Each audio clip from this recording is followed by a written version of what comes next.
Alô galera, estamos chegando aqui para mais um vídeo no canal do Penido, cheio de novidade. Tem um monte de coisa que aconteceu nessa rodada que vai ter desdobramento daqui para frente, então vamos papear.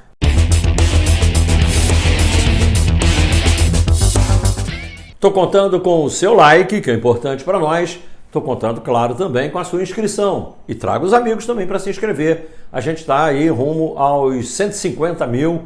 Rapidão, você vai nos ajudar a bater essa meta aí. Combinado? Fechado? Então, já que você é fechamento, vamos trocar aqui uma ideia.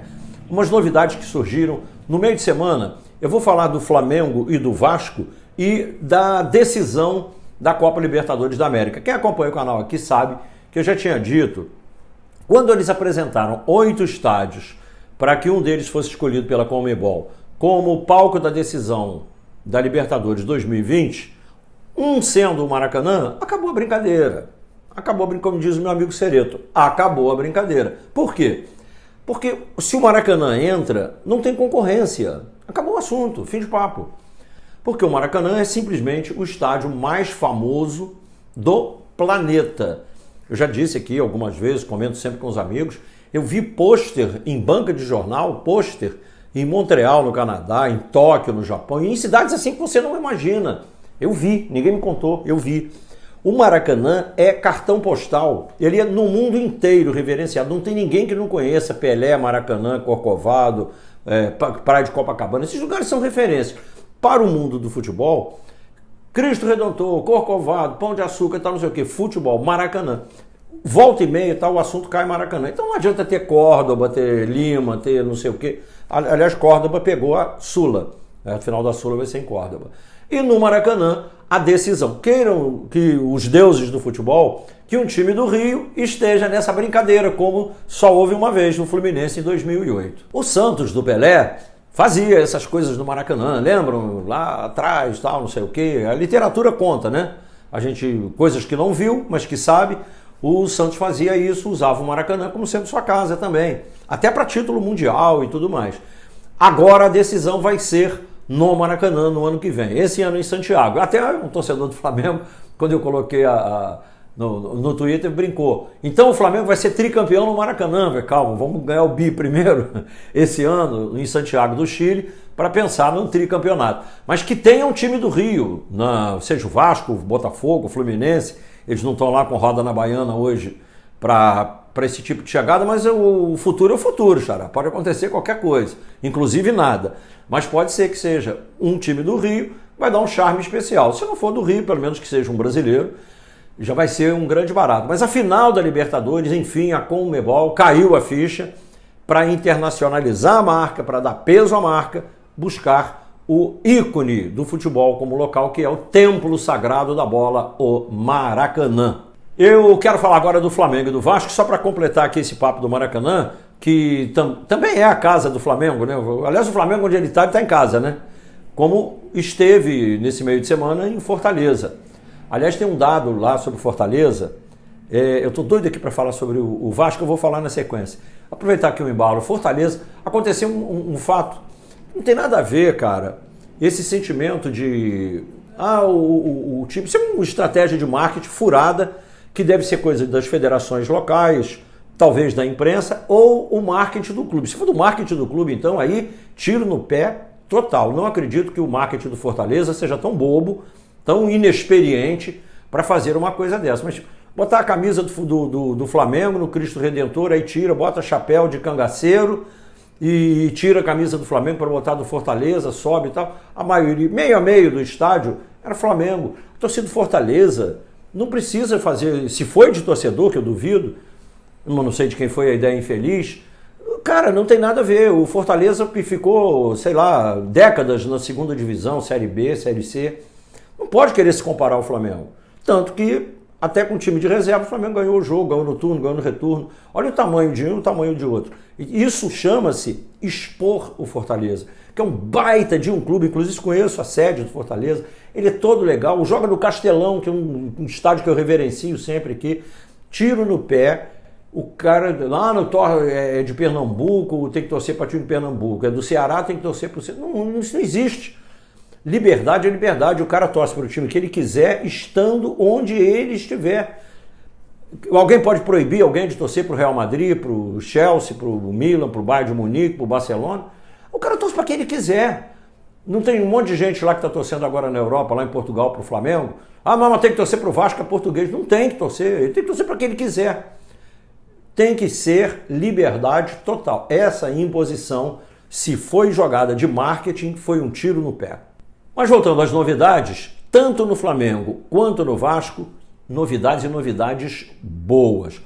O Bruno, meio-campo do Vasco, esse menino, 17 para 18 anos, acabou de fazer agora, né?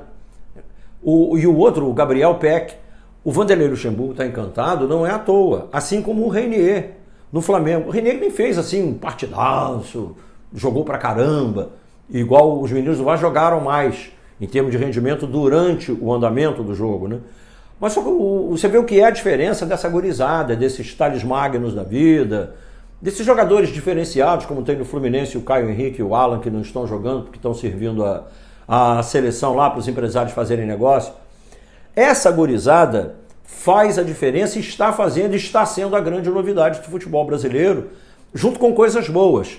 Essa ascensão, ou esse reacendimento do Vanderlei Luxemburgo para o top do futebol, tirando o Vasco do último lugar, botando no 11º e sonhando agora, podendo com os pés no chão, sonhar com uma vaga lá numa pré-Libertadores da vida, que era impensável há um tempo atrás. Hoje já é admissível essa ideia. Já pode pensar nisso. O Vasco contratou o Guarim, que é um baita jogador. Ele entrou e jogou pouco tempo. O pouco tempo que ele jogou, ele mudou a fisionomia, o toque, o jeito de se colocar. A primeira intervenção dele na carreira foi um desarme com uma categoria, com um senso de colocação. Por isso que ele botou o Cuéllar no banco lá na seleção da Colômbia. Por isso que ele jogou a Copa do Mundo como titular da Colômbia. Porque ele é um baita jogador, tem 33 anos. Hoje os caras jogam até 37, 38, 39.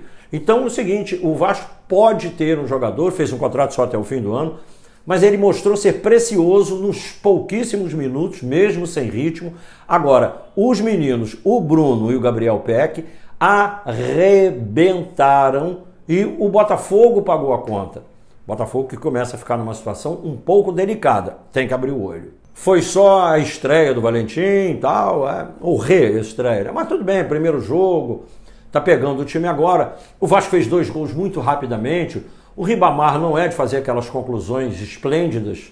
Pô, o cara mete um golaço daquele, aquilo é realmente...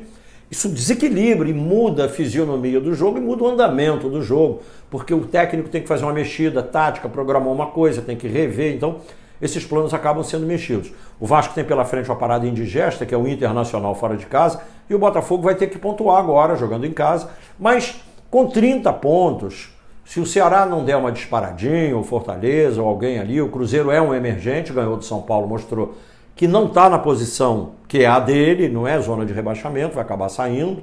Tomara para o futebol brasileiro que saia mesmo, mas tomara que o Botafogo e o Fluminense continuem andando para frente, e não estacionados e não andando para trás. Se continuarem, vai dar tudo certo. Bom, agora temos um Fla-Flu no domingo, com um revestimento especial. Porque agora é o seguinte, já começou a reta final para o título. O Flamengo rumo ao hepta, isso é uma conversa que não dá para dizer que não é. O Flamengo está a caminho do título e está levantando a mão para pegar a taça. Já botou uma mão na taça? Ainda é um pouco cedo para falar, mas meio que sim, né? Meio que já está com... Ele está com pinta de campeão. A vitória diante do Fortaleza sinalizou claramente que o Flamengo é mega favorito. Ele ainda não é campeão. Inclusive porque no atual nível de arbitragem ridícula. Arbitragem que tem coisas inexplicáveis. Por exemplo, Fla-Flu, árbitro Anderson Daronco. Todos os clássicos, como foi no meio de semana, Vasco e Botafogo, como foi no clássico anterior também, todos eles, jogam times de São Paulo, árbitros de São Paulo. Jogam times do Rio, aí não, o Anderson Daronco vai apitar o Fla-Flu. Por que motivo? E aí vem esses negócios, essas decisões esquisitas, estapafúrdios do VAR. Vem o tempo de acréscimo, o Palmeiras jogou, o árbitro, tipo assim, joga até sair um gol do Palmeiras, porque ele tem que ganhar da Chape. Não pode. Tá 0-0, pô. Enquanto não sai um gol, não acaba o jogo. Aí demorou, espera 50 minutos, 51, 52, 53, 54, sai o gol, então pode acabar o jogo, acabou, pronto. Aí a torcida fica bolada, a galera pira. A galera não gosta disso. Isso não fica bom, não fica bonito para o campeonato, porque fica parecendo, pode não ser, pode ser, eu acho que não é, não quero acreditar nessas possibilidades, nessas pressões psicológicas, incoações, atuações em cima do emocional do árbitro. O árbitro não vai lá para fazer nenhuma maldade, mas ele fica com medo, o árbitro fica rezando para ver se sai um gol para ele tirar o dele da reta. Porque senão no jogo seguinte ele não vai ser escalado, vai apitar na Série C, não vai ganhar escudinho da FIFA no peito, não vai apitar Libertadores, Sul-Americana, jogo de seleção, jogo internacional e tal. É o lado psicológico. Então o árbitro fica torcendo, ele fica dando tempo ao tempo para ver. Ele não inventa as coisas. Às vezes ele marca coisa que não existiu porque ele está mentalmente preparado, torcendo para que aconteça aquilo, para ele não ter que ficar dando satisfação aos outros. Essa comissão de arbitragem aí, eu vou te contar um negócio. Por que motivo todo clássico do Rio é com o árbitro de Santa Catarina, Paraná e tal, e os jogos entre times de São Paulo são árbitros paulistas? Não tem explicação. Para mim, não tem explicação. E aí o Jorge Jesus, que já está buzina, falou, não sabia que a arbitragem no Brasil era assim, nesse nível, ele disse, não poupa, o time tem que jogar, o jogador tem que jogar. Poupou forçadamente vários jogadores, inclusive o Bruno Henrique e o Everton Ribeiro, pelo maldoso, malvado, perverso cartão amarelo que o Everton Ribeiro recebeu sem merecer, mas acabou descansando, forçou um descanso e o Everton Ribeiro não jogou no meio de semana. Menos mal para o Flamengo que ganhou. Agora eles voltam inteirinhos para o Fla-Flu. E o Fluminense, depois desse compromisso, que todo mundo sabia que ia ser uma batalha, Atlético, Paranaense e tal, não tem brincadeira. Para ganhar é suar um litro certo, normal, em condições normais, é nem ganhar pela fase atual das duas equipes. Então, a parada agora é mergulhar no Fla-Flu, porque a ascensão do Fluminense é um fato concreto e ele precisa dessa vitória. É para atrapalhar a vida do Flamengo e o Fluminense vai ter a torcida de todos os outros times. Mas a do Flamengo, como é a maioria, vai acabar torcendo por uma vitória rumo ao hepta.